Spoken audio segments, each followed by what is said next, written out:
Bienvenidos a una nueva emisión de Más 54 Código País. Hoy viajamos hasta la ciudad más austral del mundo, Ushuaia, para conversar con el director de uno de los lugares más controvertidos de principios del siglo XX.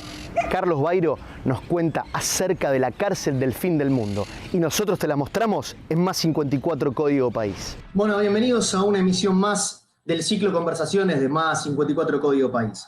Hoy tenemos el placer de tener a nuestro invitado, que es museólogo, escritor, historiador, explorador, investigador argentino, especialista en la Isla de los Estados, la Península Antártica y Tierra del Fuego, y además es creador y director del Museo Marítimo y del Presidio de Ushuaia, entre tantos otros cargos. Bienvenido, Carlos Pedro Bairo. ¿Qué tal, Carlos? ¿Qué tal, Julián? ¿Cómo andan todos? ¿Bien? Bien, por suerte, gracias por estar en el programa. Hace tiempo que tenía ganas de conversar contigo, de verte en muchísimos programas de televisión. No tuve la suerte todavía de visitar Ushuaia y poder ir al museo donde vos dirigís, así que próximamente, cuando se levante todo esto, estaremos por allí. Así que un placer. Igualmente, se hizo una cosa, ¿no? Creo que, no sé si te lo comenté, pero cuando salió el que íbamos a hacer esta charla, bueno, en Tierra del Fuego, en Ushuaia, la Asociación de Guía, los museos, cultura, todos han puesto. Se ve que el tema de ustedes, el Más 54 País, tiene una buena repercusión, ¿no? Porque yo, de cómo me enteré de esto, me enteré a través de otras personas, ¿no? O sea, Claro. en realidad no estoy, como vos dijiste, soy investigador, me levanto muy temprano a la mañana para poder estudiar, para que no suenen los teléfonos, ¿viste? Pues ya después a las 9 ya me vuelvo loco. Claro. Bueno, muchísimas gracias. Es la idea del programa y nos alegramos que, gracias a Dios, la gente lo está viendo y compartiendo un poco esta propuesta que es de geocultura, de antropología, de filosofía, de todas las artes de la Argentina y obviamente las historias, que es lo más importante. Carlos, ¿cómo empezó tu deseo, tu pasión por la investigación o por la navegación? ¿Qué empezó primero? No, lo primero que empezó fue la navegación. Es decir, y concretamente, empecé a navegar no muy joven, a los 18 años. No, un poquito, sí, a los 18 años, pongamos por ahí. Y enseguida me gustó, hice cursos para navegación oceánica. Y bueno, me dediqué corrí varias regatas a Río de Janeiro, crucé el Atlántico, etcétera. Y justamente con el cruce, bueno, esa vuelta estaba lastimado, tenía un hombro, estaba enyesado, Sí. y crucé el Atlántico y ahí fui a parar a Oslo y conocí a Thor Heyerdahl y estuve trabajando en el museo de él como guía español. El museo es bastante pequeño, son las cosas de él y nada más, o sea, es algo sencillo. Y yo estaba al Pepe, pero me vino muy bien todo lo que pude aprender de él. Así fue cuando él me recomendó que vaya a Dinamarca, que estaban empezando con arqueología experimental, reconstruyendo, con datos históricos y arqueológicos, etcétera. Estaban haciendo una embarcación vikinga de un Drakkar, y era esto 1985 aproximadamente, no, con certeza. Y participé en la reconstrucción y bueno, me apasionó eso. Después lo navegué el barco y Mirá. estuve ahora navegándolo de nuevo el año pasado, el 19. Este año iba ahí, pero bueno, no se dio por lo que está pasando, ¿no? Eso es en Dinamarca, en Roskilde. Bueno, y ahí nació mi pasión para estudiar el hombre con respecto al agua. Y los de la franja costera. Sí. La franja costera es muy diferente al resto. Tenés flora, fauna, es arena. O sea, el hombre vive en realidad en tierra. O sea, tiene la familia, tiene todo eso. ¿Sí? Bueno, será pescador o no será pescador, será comerciante, lo que sea, pero navega. Entonces, son todos navegantes que viven en esa franja costera, ¿no? Y bueno, y ahí me dediqué a estudiar esto que se llama etnografía marítima. Es el hombre, la población de hombres, ¿no? Hombre genérico, ¿no? Sí, sí, sí. Niños. Bueno, Mujeres, sí. entonces,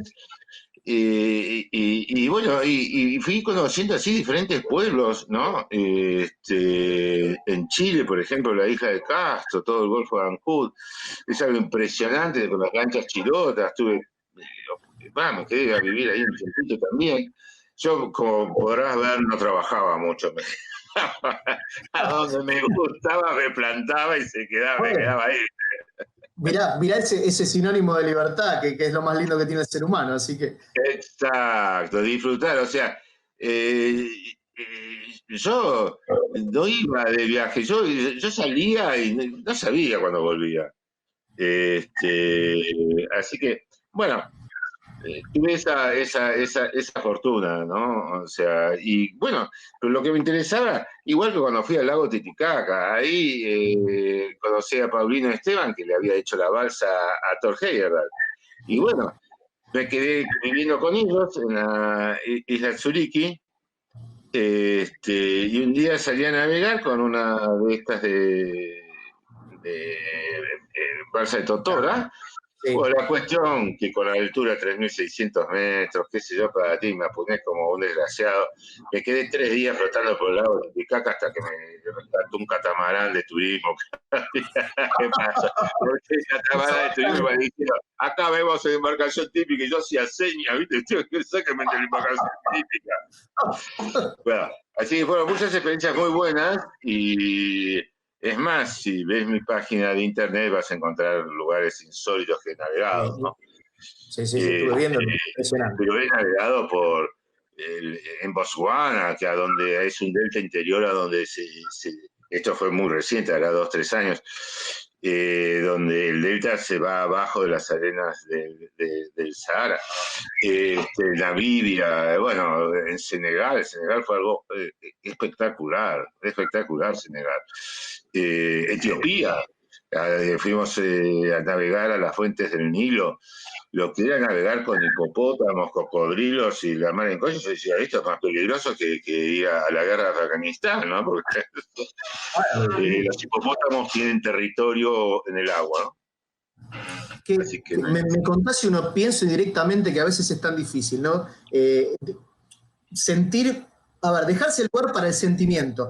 Me imagino en la navegación a uno le pasa cuando va a ver una pintura, a un museo, digo, dejarse llevar por la emoción del momento, pero también uno ya tiene conceptos preconcebidos de lo que estudió, de lo que ya navegar por el Nilo, inevitablemente te viene toda la historia maravillosa de esa zona y justamente lo estás experimentando. Digo, qué sensación espectacular de haber sido eso. Claro, pero además, yo te hablo de hace 30 años atrás, 35 años atrás, ¿no? Cuando empecé todo eso. Se concebía que, por ejemplo, en América vinieron, el ingreso de gente a América era caminando por lo que era el estrecho de Bering. Hoy en día ya se sabe que no es solamente ese ingreso de gente. Por eso ocurrió hace 10.000 años atrás. Bueno, a la altura de Bariloche hay lugares que tienen 15.000 años de edad con la presencia del hombre. Y Tierra del Fuego lo mismo, o sea, 8.000, 10.000 años. Entonces, estamos viendo que eso fue antes de esa gente. Y aparte de esa gente, bueno, habrá llegado caminando hasta Tierra del Fuego, no lo sé. Pero sí se sabe que hubo oleadas de navegaciones. Sí. Que eso fue lo que empezó a demostrar Thor Heyerdahl. Pero eso en antropología, ¿no? Acá en Argentina no se estudiaba, nadie apostaba a eso. No, doy fe, Carlos. Yo siempre discutía eso. A mí me gustaba siempre mucho Florentina Meguino y siempre decía, pobre Meguino, ¿no? Porque no tenía la datación del radiocarbono 14 en la época, entonces su teoría de que el hombre originario de acá y no de África, pero sin embargo no estaba tan equivocado, que había poblamiento en América del Sur multidireccional, o sea, podían llegar por canoa. Digo, hubo muchos investigadores, sin embargo siempre la ciencia, desde los paradigmas dominantes, en este caso Estados Unidos, decían, vieron por el estrecho de Bering y no se discute más. Por suerte, todo esto que vos contás hoy en día tiene muchísima más fuerza y está comprobado científicamente aparte.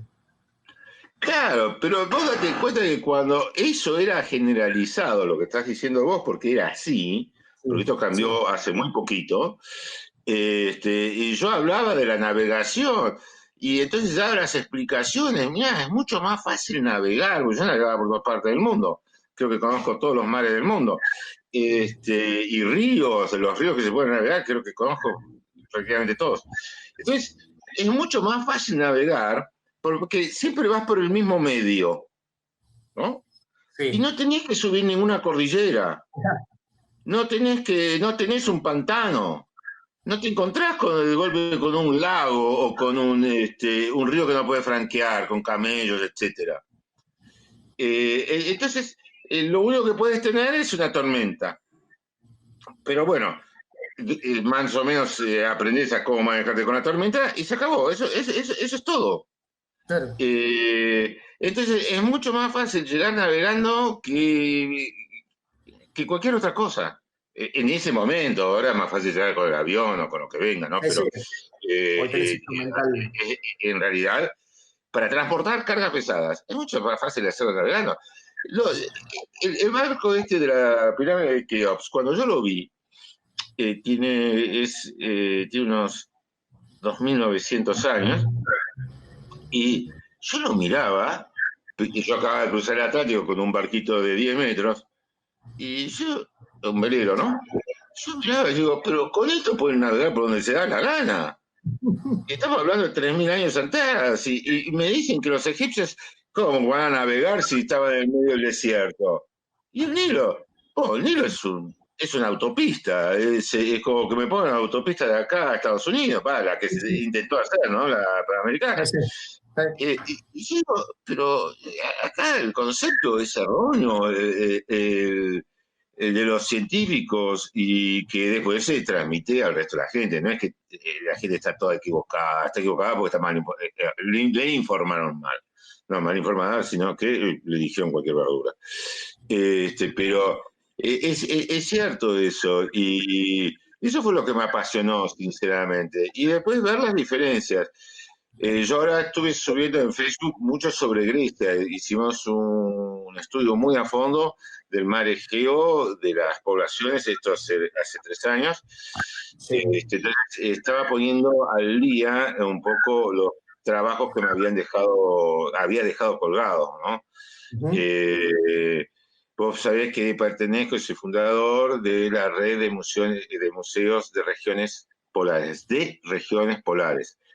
Eso significa Ártico y Antártida.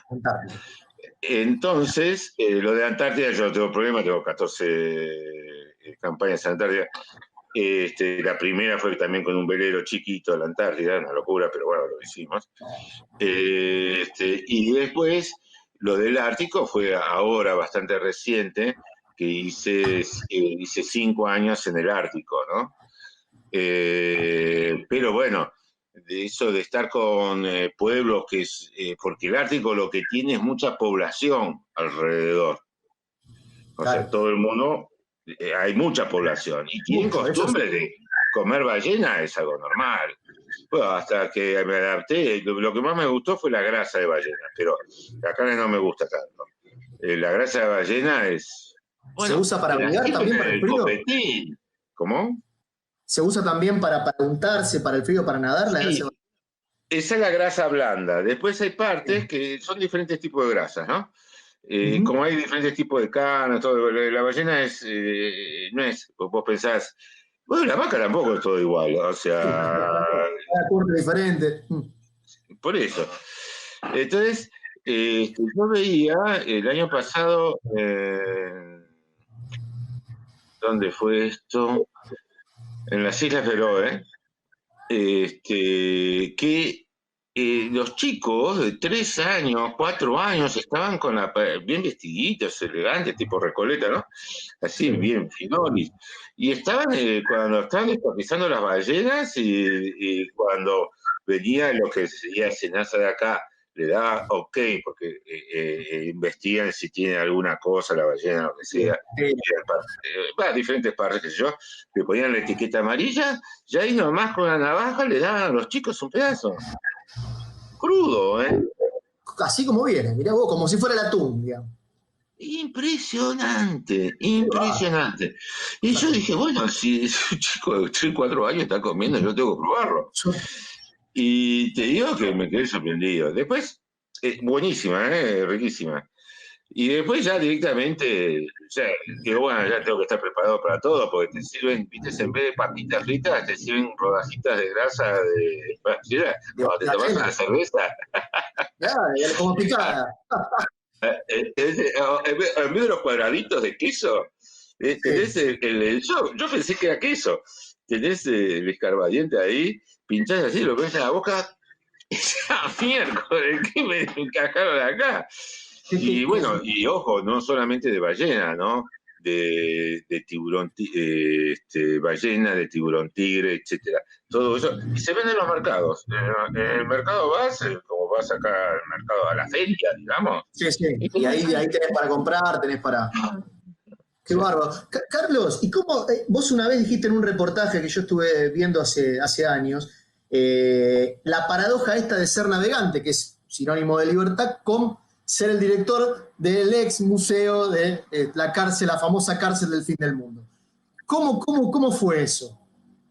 Bueno, queríamos hacer un museo marítimo, no había lugar. Sí. Porque en Ushuaia no hay muchos edificios o lugares ya construidos, qué sé yo. Entonces, volvíamos de la Antártida y nos habíamos ya hecho conocidos con el gobernador, etcétera, con personalidades, porque no había muchos tipos que se vayan con un velero desde Ushuaia, viviendo en Ushuaia, a la Antártida, pasar todas las peripecias que pasamos. El velero se llama Calas, es de Jorge Trabucci, era de Jorge Trabucci. Ahora lo compraron otras personas para hacer una expedición grande alrededor del mundo. Un lindo velero. Y ahí nos ofrecieron si queríamos hacer el museo marítimo en una partecita de la cárcel.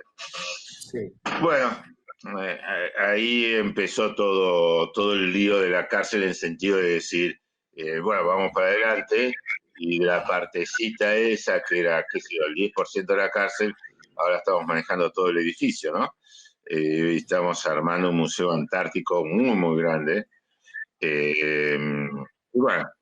Te iba a preguntar, vos, ya por muchos programas que vos has hablado y todo, pero para contarle un poco a la audiencia, de por ahí no conoce la historia, y yo tampoco la conozco a fondo, del Petiso Orejudo, de los personajes más famosos, porque vos tenías un asesino serial y por otro lado tenías la connotación política de la época, que era llevar a los anarquistas, como Sidón Radovisky, a ese tipo de cárcel. Contame un poquito de esos personajes, o lo que vos quieras contar. No, veamos, vamos a poner limpio algo.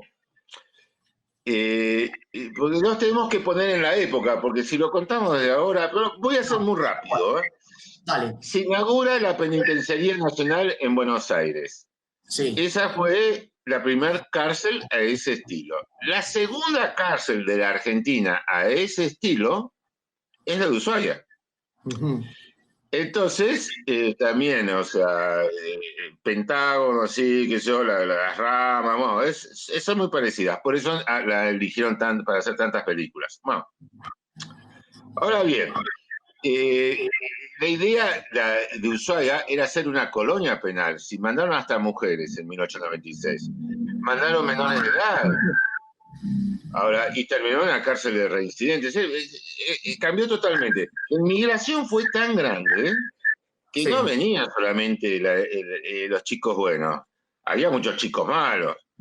Entonces la Penitenciaría Nacional no daba abasto, tenían miles de presos.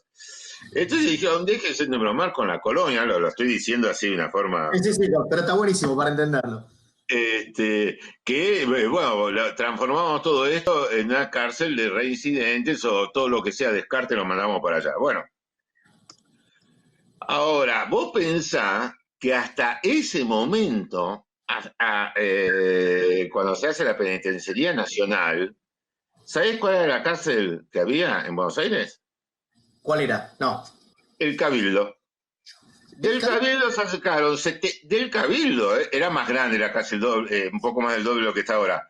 Del Sí. Cabildo sacaron 712 presos y los llevaron a la Penitenciaria Nacional. Claro, son todas las partes de la historia que no nos cuentan. Sí, sí, mirá. Y que no las podemos leer ni nada por el estilo. Entonces, saltamos. Nosotros tenemos el Cabildo que en 1810 ya existía, el Cabildo Abierto, que es la Plaza de Mayo, qué sé yo. Y ahí sacaron 712 presos y los llevaron a la Penitenciaria Nacional. Con la inmigración que hubo a fines del 800, eso se colmó. Colmó, claro, Y sí. bueno, y ahí terminaron siendo la cárcel esta de reincidente que le hicieron los propios presos, la construyeron los propios presos. Los propios presos, claro. Y después ya terminó en cualquier cosa. Los anarquistas son anarquistas, te gusten, no te gusten, lo que sea, la idea que uno tenga. Pero para el gobierno nacional lo que cometían eran antisociales, era como antidemocráticos. Un crimen contra la sociedad. Exacto. Entonces, por eso iban presos ahí, porque si no fueron presos políticos a la cárcel de Ushuaia hasta el 55. Iban presos políticos, sí, o presos entre comillas, presos es cuando ya tenés una condena. Sí. Los mandaban a Ushuaia, a los confinados políticos, a vivir en Ushuaia. O sea, se les alquilaba una casita, o sea, todo Ushuaia era cárcel. No solo la cárcel esta. A donde estaba ahora el aeropuerto, la entrada del aeropuerto, ahí estaba el presidio militar. Y después la ciudad vivían confinados políticos. Desde 1905 hasta el 50. Hasta el 50 más o menos. Sí, después en el 60 se volvió a usar con Frondizi, el plan Conintes, que es contingencia interna del Estado. Que por poco a esta pandemia le querían poner eso, ¿no? O sea, te agarraban rompiendo la cuarentena y entonces contingencia interna del Estado, te podían llegar preso, sin juicio, sin nada. Suena fuerte. Sí, suena fuerte, ¿no? Pero eso existe, esa posibilidad. No existe la posibilidad porque no lo van a aplicar, pero digamos, eso se aplicó en 1960. Sí. Mirá. En un gobierno democrático, era el gobierno de Frondizi. Claro. Así que, bueno, pero dejemos eso de lado. Así que, vos me hablabas de Petiso Orejudo. Es el más famoso de todos los presos, creo que de la Argentina. Bueno, hay unos actuales que Robledo Puig, bueno, qué sé yo, pero el Petiso Orejudo, yo creo, trasciende fronteras. Es impresionante, impresionante. Me da asco. Es repugnante todo lo que hizo. Y lo peor, que los chicos de las escuelas y los que viven con la familia, todos se quieren sacar una foto con el Petiso Orejudo. Ahí está la celda donde estuvo él, y bueno, hay un muñeco que para representarlo, pues yo tengo que poner fantasmas. Sí. Y todos los chicos, pero se dedicaba a matar chicos. Sí, encima se dedicaba a eso. Claro. Hay una morbosidad siempre alrededor que se ha potenciado con la época, alrededor de la criminología, para darle un efecto bastante fuerte también, en los últimos tiempos sobre todo. Ya, en el canal nuestro de la página, o en el Facebook, hay un muy buen documental del Petiso Orejudo hecho por Canal Encuentros, que está muy bien hecho. Yo participo, ¿no? Pero no es para que me vean a mí. Carlos, nombrá la página para así la gente puede ingresar a verla. ¿Cuál es la Museo Marítimo y del Presidio de Ushuaia, es el Facebook. Ahí lo subí hará 2 días, hacia el principio además está. Y si no, en internet, www.museomarítimo.com, y arriba sale YouTube. Perfecto. Hay un canal de YouTube muy bueno en el museo, donde hay dibujos animados que hicimos nosotros, animaciones para los chicos. Y hay sobre la Antártida, hay sobre los pueblos originarios, hay sobre el descubrimiento. Ahora pusieron los de Magallanes y todo eso, pues se cumplieron 500 años, ¿no? Pero hay un montón. Hay muchos videos de la Antártida, llegada al Polo Sur, bueno, los aeronavales y el General Leal, bueno, fenómeno. Hay varias cosas. Bueno, entre uno de ellos que está muy bueno es este que estoy hablando, que fue filmado allá en Ushuaia, ¿no? Muy bien hecha la dirección. Es algo espectacular, sinceramente. Bueno, con el tiempo va a cambiar. Sí, aparte la calidad del canal Encuentro siempre tiene cosas muy bien tratadas. Carlos, ¿qué libros o cuáles fueron tus fuentes de inspiración de esos libros de viajeros o libros de investigador que vos puedas nombrar? No, estos 3 libros son pilares en la lectura. Hay muchísimos, me imagino, pero digo, viste que siempre hay algún clásico o 2 o 3 libros que uno tiene siempre de manual de consulta, que recuerdes, que tengas presente. Mira, hay uno que es impresionante, es el que escribió Shackleton. Sí. Sobre su travesía cuando tiene que dejar a toda su gente, o sea, se le hunde el barco, cruza hasta Georgias en un bote a remos, de la Antártida a Georgias en bote a remos, o sea, yo digo que fui como un velerito, bueno, en bote a remos algo es una proeza. Y después se encarga de salvar a todos, va a Georgias, a Georgias. Va a la isla de Elefante, ahí encuentra a parte de la gente que había dejado y después va a la Antártida y encuentra al resto. Bueno, leer ese relato es, bueno, no sé, es Superman, pero real. Es algo impresionante. Porque para variar Inglaterra,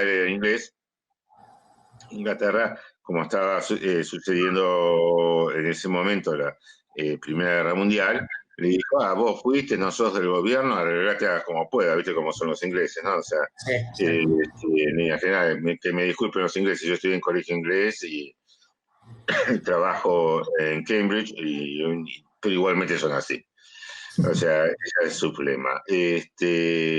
Cuando hablamos siempre de la flema británica, ¿no? Sí, tal cual.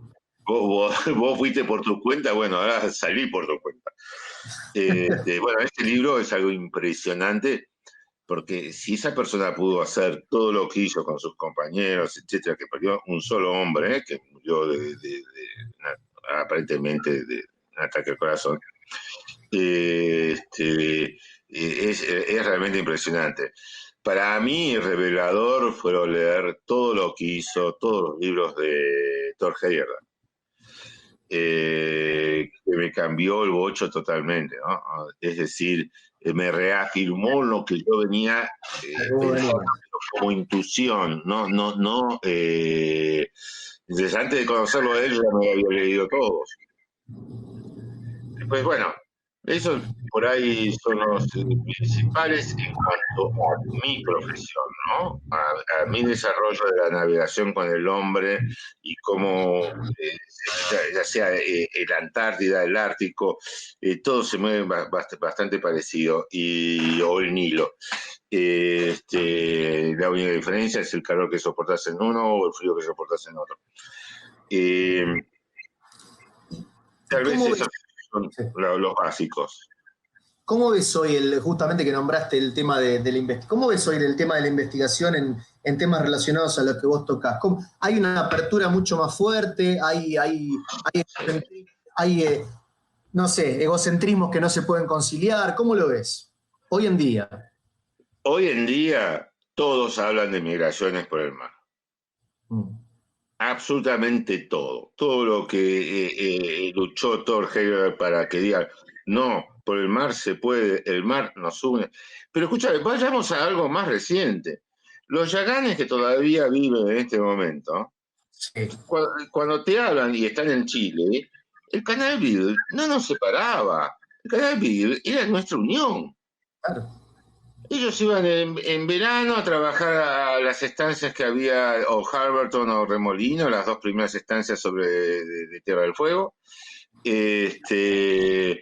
Y salían de Puerto Williams, que Isla Navarino, Mejillones, pobladito que tenían ellos, y se iban con sus botes a trabajar ahí. O sea, después viene la situación política, ¿no? Se puede uno de la Armada chilena y otro de la Armada argentina, enfrenta ahí, a la línea pasa por acá, pasa por allá, qué sé yo, qué patatismo, terminamos casi matándonos entre todos. Pero si no, el mar une, el agua une, no es una división. Sí, netamente, vos sos de tierra, tenés mar, es un obstáculo. Pero para el que sabe navegar, y bueno, ponen los yaganes no iban por tierra, iban todo el tiempo navegando. Hasta físicamente tenía semi-atrofiadas las piernas. Pues navegaban. Y estamos hablando de 6.000 años antes del presente. Sí, impresionante. Ya navegaban. Y Y por eso, llegaron a hacerla era una embarcación, no era una simple canoa. Mira que de canoas yo conozco, y mucho, no es una pedantería. He navegado en canoas por todas partes del mundo, desde el Amazonas a lo que sea. Y ¿cazaban con arpón las focas? ¿Cómo? ¿Cazaban con arpón las focas? Sí, por eso te decía, desarrollaron no solo la canoa, sino todo con los elementos naturales que tenían a su alrededor. O sea, vivían en armonía con esa naturaleza que es tan hostil hoy en día para el europeo, digamos nosotros. Sí. Para el que fuese, porque ellos vivían en armonía con la naturaleza, desnudos. Se pasaban grasa de ballena, bueno, fenómeno. Tenían una dieta hipocalórica porque comían lobo de mar, etcétera. Bueno, fenómeno. Pero hacían arpones de madera, la puntita era de hueso de ballena porque es más duro que los otros huesos, y todo eso atado con tientos de lobo marino. Entonces, con las pequeñas cositas que tenían alrededor, hacían milagros. Y vivieron miles de años así. Bueno, nosotros, o sea, llegó el europeo y lo matamos en 10 años. Con las enfermedades, entre otras cosas. Sí. Por eso también es tan difícil el reclamo de los pueblos originarios en cuanto hay un Estado-nación que delimita fronteras. Porque justamente lo que vos decís, ¿no? ¿Cómo hacer para conciliar eso? Está bien, en otra representación política. Más allá de toda la historia nefasta argentina con Roca en adelante sobre los pueblos originarios, ¿no? Pero bueno, es un tema para hablarlo en otro momento. Carlos, ¿qué haces vos? Siempre me gusta esta pregunta. Me parece interesante porque uno aprende también, ¿no? ¿Qué haces vos para mejorar como investigador? ¿Qué haces? ¿Viste? Digo, no, aprendo todos los días, pero ¿qué haces? ¿Cuál es no sé, algo que me puedas contar? ¿Qué hago yo para mejorar día a día mi profesión, mi investigación? Lo mío en sí, necesito navegar mucho. O sea, si hablamos de cárceles es una cosa, que eso lo podemos hablar. Sí. Y lo otro es el tema de... Claro, la antropología, todo esto. Navegar mucho, ir a lugares ya en este momento remotos, algo difíciles, ¿no? O sea, y aprender mucho. O sea, yo cuando fui a Alaska, yo estoy escribiendo ahora sobre el 2016 con unos amigos, con el mismo que hicimos la canoa de Corteza. Sí. Bueno, estuvimos estudiando las canoas de cedro y las canoas de abedul. Y estoy escribiendo en este momento sobre eso, porque lo había dejado pendiente. Yo tomo nota, porque eso no está en libros. Entonces, tenés 3 tipos de canoas que se usan todavía actualmente. Tenés 3 tipos de canoas de cedro rojo, una para los lugares costeros, otra para los fiordos y otra para el mar adentro, el mar afuera, con la que todavía siguen cazando ballenas. Pero no solamente eso. Por ejemplo, en África, vos decís África, son navegantes. Y bueno, te doy un ejemplo. Sí. Senegal. ¿Sabe lo que significa? Yo iba a los pueblos y en vez de verlo a San Martín a caballo, es lógico, no va a estar San Martín a caballo, y ahí veía en todos una plaza, aunque sea muy pequeña, qué sé yo, de 20 metros, una rotonda, y una canoa. En los hoteles, una canoa.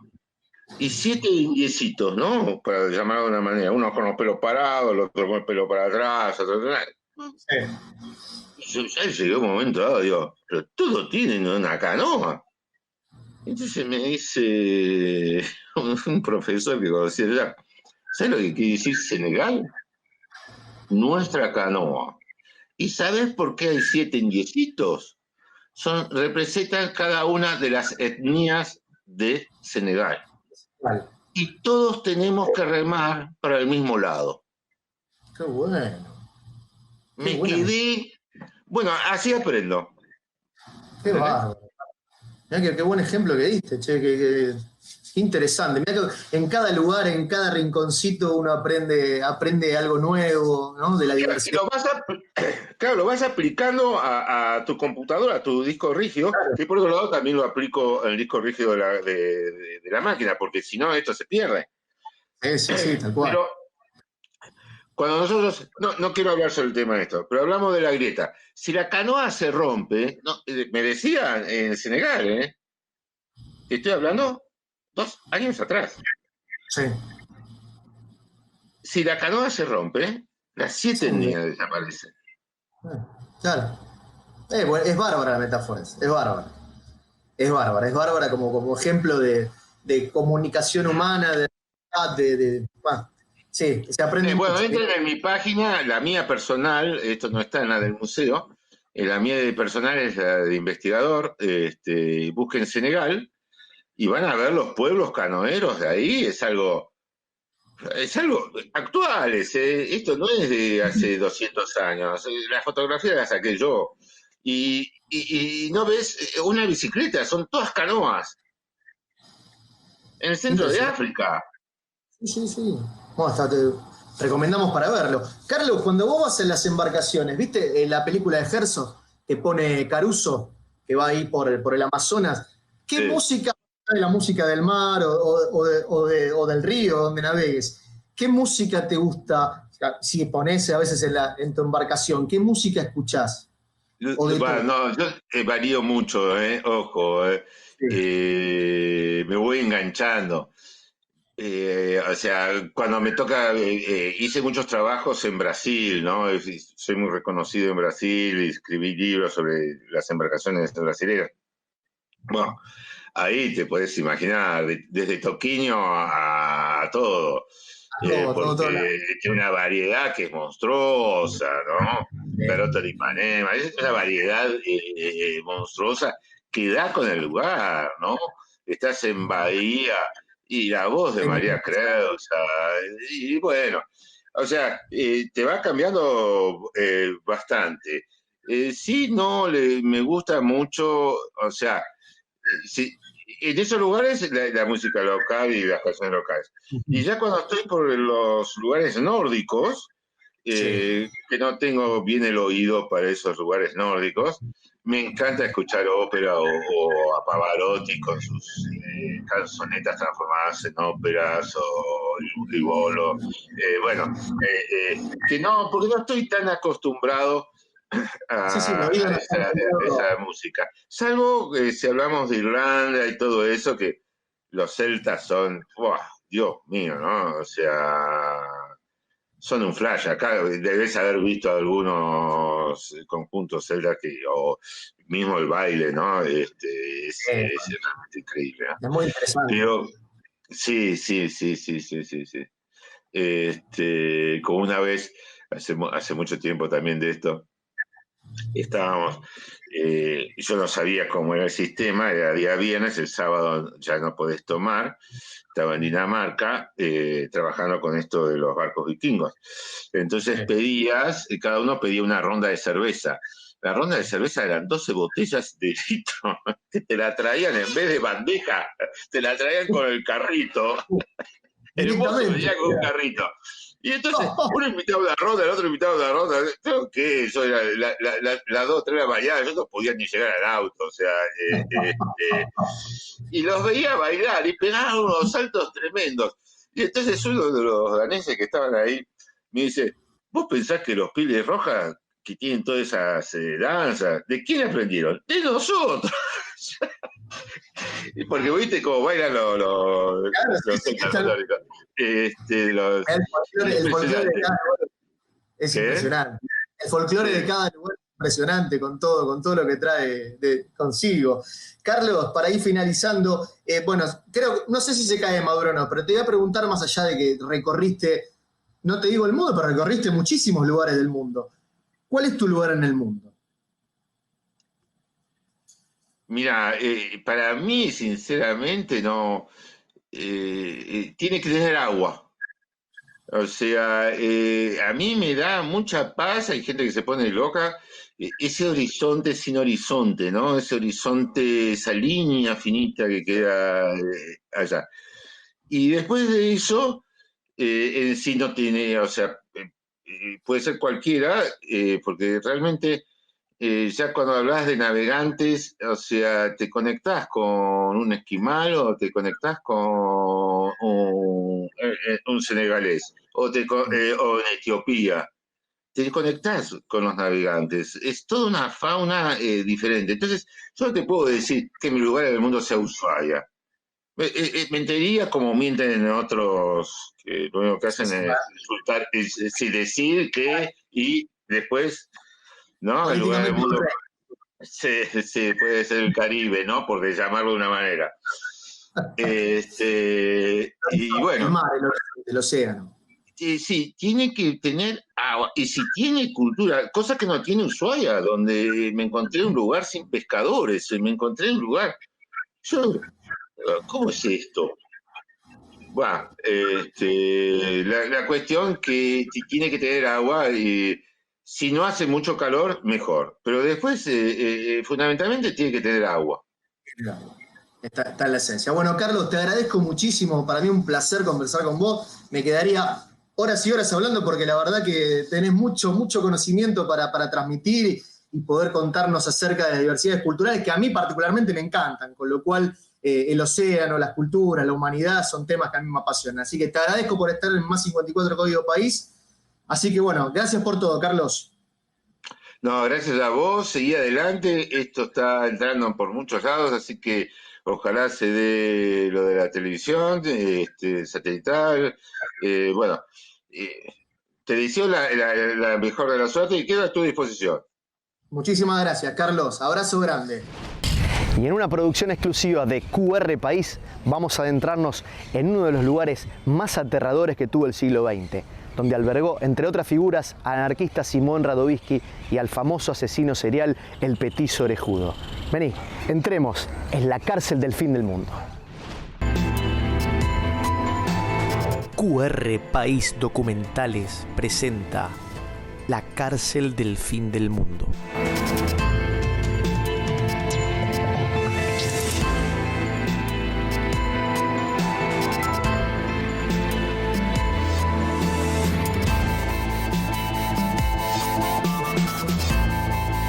Siempre me gustó la frase fin del mundo, tan atractiva como inquietante, digna de una novela de ficción.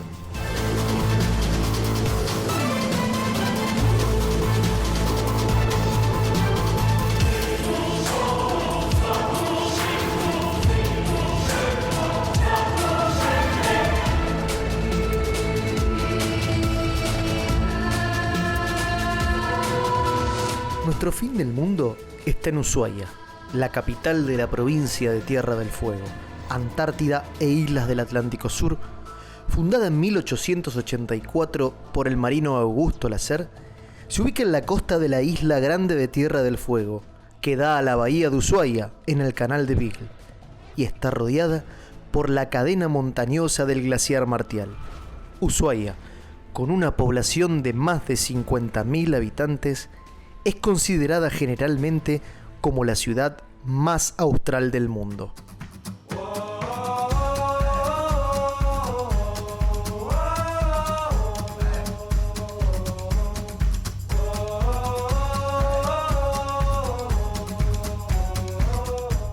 La palabra Ushuaia proviene del idioma yagán ush, al fondo, y guaya, bahía o caleta, y significa bahía profunda o bahía al fondo.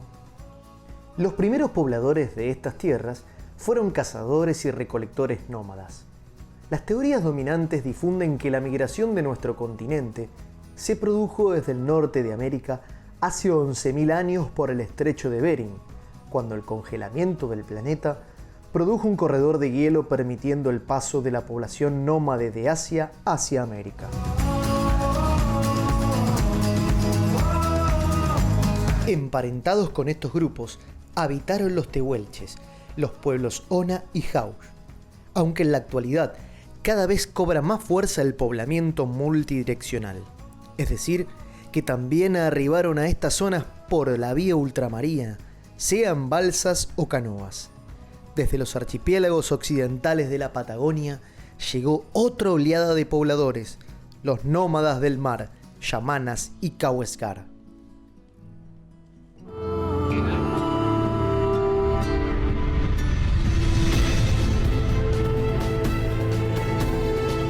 Pero volviendo a la denominación de fin del mundo, qué atractivo y aterrador saber que aquí comienzan o terminan miles de aventuras. Un faro, San Juan de Salvamento, apodado el faro del fin del mundo, del cual dicen Julio Verne se inspiró en el título de una de sus novelas, guiando los destinos de tantos viajeros, de tantos sueños y tantas penurias. Su construcción data de 1884, cuando la División Expedicionaria al Atlántico Sur, al mando del comodoro Augusto Lacer, estableció en la isla de los Estados una subprefectura marítima, un penal y una estación de salvamento para auxilio de los numerosos naufragios que se producían en las inmediaciones del Cabo de Hornos.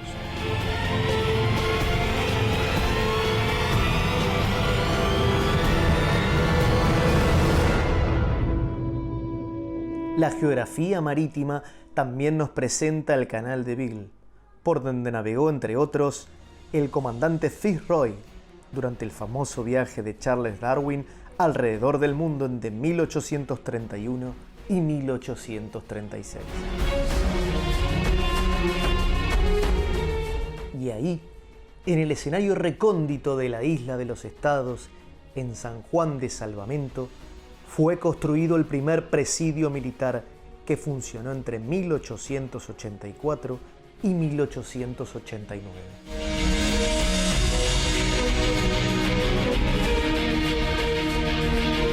Fue trasladado a Puerto Cook en 1900 y en 1902 nuevamente trasladado a Bahía Golondrina, en la isla grande de Tierra del Fuego, donde se construyó el actual edificio con 5 pabellones.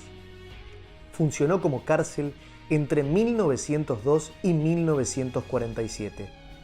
La dureza de las condiciones climáticas y el aislamiento geográfico de la ciudad más austral del mundo reforzaban la seguridad del presidio, destinado a delincuentes comunes, reincidentes de la más alta peligrosidad, como también a veces para detenidos de afiliación anarquista.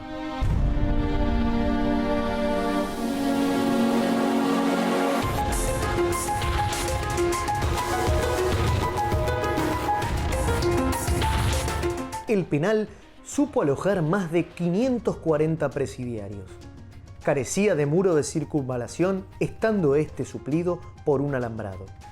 Unas 250 personas, entre guardiacárceles y celadores, custodiaban a los presos.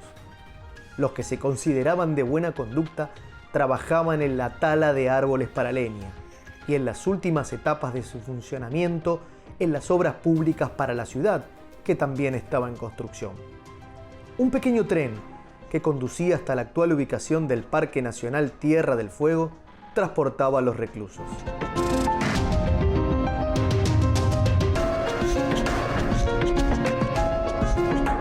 Existen archivos fotográficos en el propio museo del presidio que dejan constancia de que hacia la década del 20 los presos formaban una banda de música que animaba a los habitantes en los días domingo.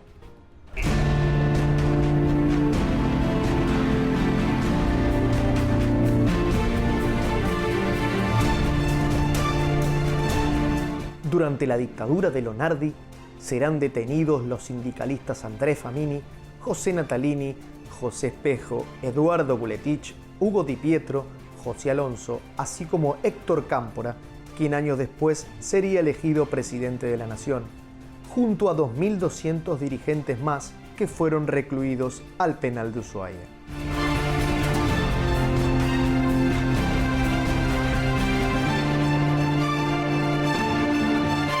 De los reclusos más importantes, podemos nombrar a Cayetano Santos Godino, apodado el Petiso Orejudo, un joven psicópata que protagonizó los primeros asesinatos en serie de la Argentina.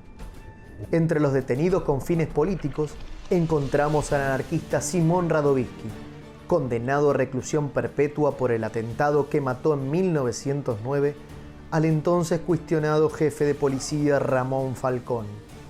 Radovisky logró escapar con ayuda de sus camaradas y con la complicidad de un guardiacárcel llamado Miguel Rosigna, anarquista, quien se infiltró en el penal empleándose como guardiacárcel. Simón fue capturado y regresó a prisión hasta ser indultado por el presidente Hipólito Yrigoyen en 1930.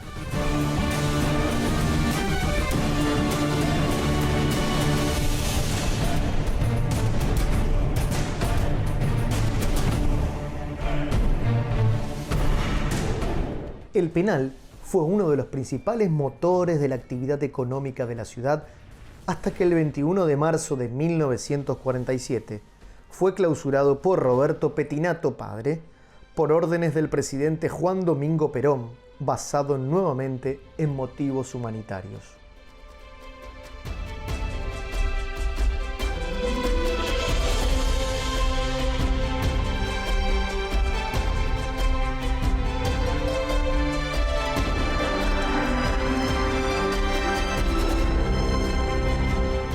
Hay que imaginar la libertad a través de un paisaje, de historias secretos, de vientos, de mareas, de abrazos, llantos, lo que puede transmitir un misterioso código país.